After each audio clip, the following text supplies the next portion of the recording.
भैंस की टंगवा नेपाल जीत गई स्कॉटलैंड से। और हमारा पता नहीं है, नमीबिया वाले बैठ के हमको धमकी दे रहे हैं पाकिस्तान को। यार नेपाल क्या क्रिकेट टीम है ये। इंग्लैंड के हाथों जो है बिल्कुल क्लोज जाकर जो है इन्होंने विक्ट्री ऑलमोस्ट हासिल कर ली थी, लेकिन 4 रन से हार गए थे। और यहां पर स्कॉटलैंड को इन्होंने हरा दिया। 12 साल के बाद नेपाल को मिली है अपनी पहली T20 वर्ल्ड कप विक्ट्री। और ये आपको बता दूं, नेपाल का एक रेवोल्यूशन है जो आपको देखने को मिल रहा है। इवन आज अगर नेपाल की बात ना की गई तो बहुत नाइंसाफी होगी, बिकॉज नेपाल डिमांड कर रहा है क्रिकेट। नेपाल को चाहिए क्रिकेट। वो बता रहे हैं कि भाई हमारे साथ खेलो, हमें मौका दोगे तो प्रूफ होगा ना कि किसमें कितना है दम। मैं कहता हूं भैंस की टंग नेपाल और पाकिस्तान की सीरीज कराओ, जाओ भाई। मेरे को नहीं पता, जो भी करो जैसे भी करो, नेपाल एंड पाकिस्तान की सीरीज होनी चाहिए। वरना फिर ये मामला जो है ना, ये फिर एशिया की सेकंड बेस्ट टीम कौन है साफ पता चल जाएगा।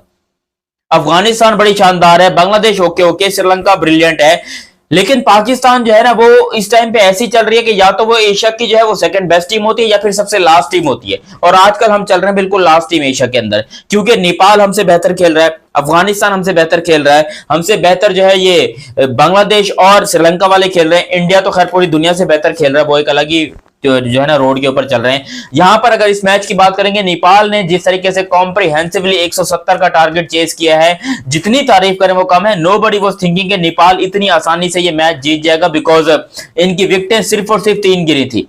ये मैच बहुत आसानी से और हलवे की तरह जीत गए। और उसके अलावा यहां पर भाई जिम्बाब्वे ने क्वालिफाई कर लिया सुपर 8 के लिए। ये भी आप लोग को बताता हूं, मतलब हैरानी हुई है इस पूरे के पूरे सिनेरियो को देखकर के एक तरफ जिम्बाब्वे जो है वो सुपर 8 में क्वालिफाई कर गया, एक तरफ नेपाल का आ गया। यार ये कुछ ना क्रिकेट में इंटरेस्टिंग हो रहा है। आजकल जितनी टीमें हैं वो बड़ी टीमों को पकड़ पकड़ के धो रही हैं और मार रही हैं।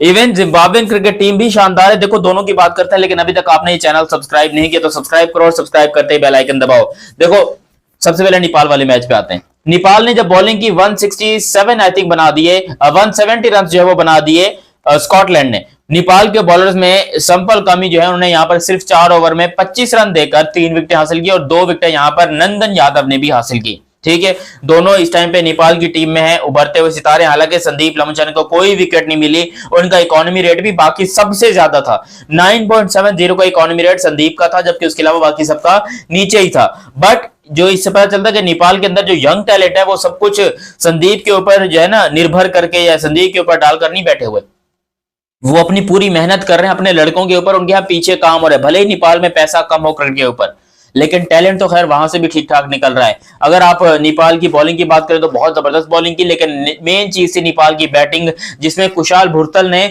43 रन की बेहतरीन और आउटस्टैंडिंग इनिंग खेली, और ये बताया कि भाई वो कितने बड़े सुपरस्टार बन सकते हैं आगे फ्यूचर में। 43 रन, 4 छक्के, चौका सिर्फ 1 मारा, लेकिन छक्के की टॉप। मैं हैरान हूं कि पाकिस्तान के ओपनर को क्या हो गया, पाकिस्तान के ओपनर क्यों ऐसा नहीं खेल पा रहे। जहां पर ये कुशाल भुरतल, आसिफ शेख ने यहां पर 33 के 27 में 2 छक्के इसने भी मारे हैं। इनके जो बैट्समैन हैं उन्होंने ज्यादा छक्के मारे हैं और कम जो है वो चौके मारे हैं। मैं टोटल काउंट करके भी आपको बताऊंगा। फिर रोहित जो है इनके कप्तान, रोहित पौडल आई थिंक उनका नाम है, उन्होंने 16 रन बनाए, जबकि दीपेंद्र सिंह ऐरी जो कि PSL में भी इस्लामाबाद की तरफ से सिलेक्ट हो चुके हैं, उनको मिले हैं यहां पर, यानी उन्होंने यहां पर रन किए हैं 50 इन जस्ट 23 बॉल। सिर्फ 23 बॉलों में 50 रन, 4 चौके, 3 छक्के, 217 का स्ट्राइक रेट है। इवन सबसे बड़ी इनिंग इस मैच की अगर कोई खेल गया तो वो ये दीपेंद्र सिंह ऐरी खेल गया, और ये बंदा बार बार प्रूफ करता है, because he is the only player जिसने 2 दफा 1 ओवर में 6 छक्के मारे हुए हैं। 2 बार 1 ओवर में 6 छक्के मारे हुए हैं। तो ये इसका बहुत जबरदस्त किस्म का रिकॉर्ड है। इससे पता चलता है कि नेपाल के अंदर भाई टैलेंट बहुत है। गुलशन झा ने भी यहाँ पर जो है वो 24 रन स्कोर किए इंटरेस्टिंगली, और नेपाल की जो टीम है उन्हें 171 आराम से करके फाइनल बॉल पे जो चौका लगाया, मिसफील्ड हुई, वहां पर आराम से नेपाल ने ये टारगेट चेस किया, और उन्होंने मेक श्योर किया कि भाई उनको मजीद बड़ी टीमों दी जाए ताकि वो अच्छे अच्छे मैचेस खेल सके। रिसेंटली नेपाल ने वेस्ट इंडीज को अपने घर में सीरीज हराई थी, यानी कि नेपाल ने अपने घर में एक तरीके से सीरीज हराई थी, क्योंकि जो मैच था वो बड़ा ही इंपॉर्टेंट था, वो सीरीज बड़ी इंपॉर्टेंट थी। और उसके बाद से ही यहाँ पर नेपाल की प्रेस शुरू हुई, नेपाल के बारे में बातें करना चालू हुए। तो मुझे लगता है कि ICC को नजरसानी करनी पड़ेगी नेपाल के ऊपर, बिकॉज अब इनको जो है रोकने वाला शायद कोई पैदा नहीं हुआ है। दूसरी तरफ आयरलैंड और आई थिंक जिम्बाब्वे का मैच था, उस मैच में हो गई बारिश, वो मैच धुल गया, और उस मैच में क्वालिफाई कर गई जिम्बाब्वे। ऑस्ट्रेलिया ऑटोमेटिकली बाहर हो गई और ये कितनी शेमफुल बात है। इवन हम भी बाहर हो सकते हैं पाकिस्तान वाले, हमारा मैच जो है उसमें भी हमें कोई 100% गारंटी नहीं है कि भाई हम जो है वो क्वालिफाई कर ही रहे। ना ना ना ना ना ना ना ना, हम भी यहां पर बाहर हो सकते हैं, इसमें कोई डाउट नहीं है। लेकिन ऑस्ट्रेलियन क्रिकेट टीम, जिनको ऑलमोस्ट हर किसी ने रखा था सुपर 8 में और सेमीफाइनल में एक्चुअली, कि हमारे तरफ से जो भाई सेमीफाइनल ऑस्ट्रेलिया, इंडिया, न्यूजीलैंड और इंग्लैंड या कुछ इस तरह बोला कि होंगे, तो देख लो क्या हो गया। ऑस्ट्रेलिया का तो पता नहीं, जिम्बाब्वे सुपर 8 में आ गया। और जिम्बाब्वे का सुपर 8 में आना कितना बड़ा मसला है। अगर सोचो कि जिम्बाब्वे का मैच होगा किसके साथ, अगर मैं पॉइंट टेबल पे जाऊंगा तो जिम्बाब्वे का मैच आई थिंक इंडिया के साथ है। जिम्बाब्वे का मैच इंडिया के साथ है एंड देन इस मैच का सबसे बड़ा पॉइंट क्या निकलेगा कि क्या इंडिया जिम्बाब्वे के अगेंस्ट स्ट्रगल करती है। बिकॉज 300 रन का सपना, मुझे लगता है कि ये वो जगह है जहां पर पूरा हो सकता है। अगर मैं ग्रुप की बात करूं, Zimbabwe, south Africa, West Indies और इंडिया, इंडिया के लिए सिर्फ और सिर्फ साउथ अफ्रीका को हराना मुश्किल है। ये वेस्ट इंडीज और जिम्बाब्वे को तो बड़े आराम से हरा देंगे, तो इंडिया का तो आप कह लो 100% कंफर्म है कि वो सुपर 4 में आ रहे हैं। सुपर 4 में मतलब टॉप 4 में, सेमीफाइनल की टीम में।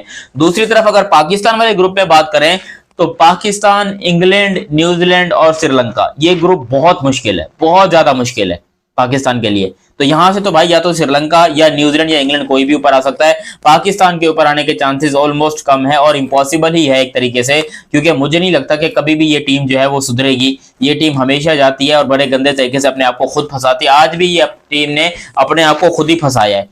अभी तो खैर बाय द वे ये भी पक्का नहीं है कि पाकिस्तान ही जा रहे सुपर 8 के अंदर, या फिर पाकिस्तान नहीं जा रहा और पाकिस्तान की जगह पे पता चले कि जी यूएसए की लॉटरी लग गई और यूएसए वाले सुपर 8 में चले गए। अगर हम नामीबिया से नहीं जीते तो ये हो जाएगा सुपर 8 में, फिर पाकिस्तान जो है वो नहीं पहुंच पाएगा और यूएसए पहुंच जाएगा और ये पाकिस्तान के लिए बड़ी शर्मनाक बात होगी। एक तरफ नेपाल जैसी क्रिकेट टीम अपने देश को प्राउड फील करवा रही है, तो दूसरी तरफ पाकिस्तान जैसी क्रिकेट टीम अपने देश का नाम एक तरीके से खुद ही बर्बाद कर रहे हैं।